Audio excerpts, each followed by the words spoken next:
Hi, I'm Chef Gail Sokol and welcome to my kitchen.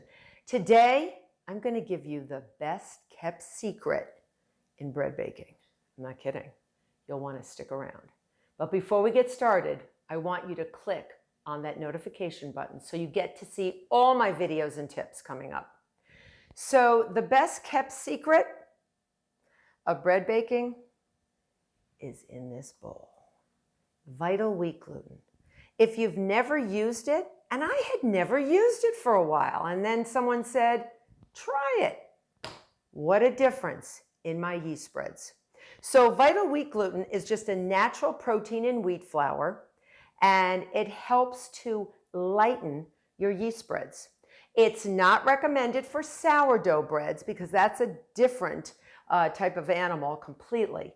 But if you're making a yeast spread and you want to lighten it up, you want it to get higher and be a little fluffier and have a little, puff and stuff, use your vital wheat gluten.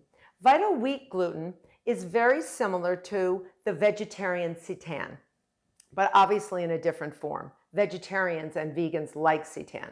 So vital wheat gluten, you can add about a heaping tablespoon for every 2 cups of flour. That's all you need.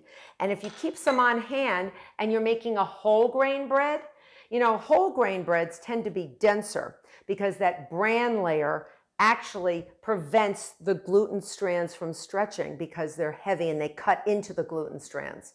So this will give it a little je ne sais quoi and help it to puff up better when it's rising.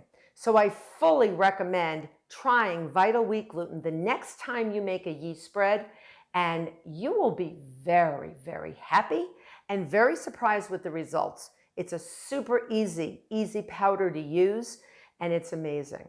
So until next time, I hope you become a subscriber, and I hope you try vital wheat gluten.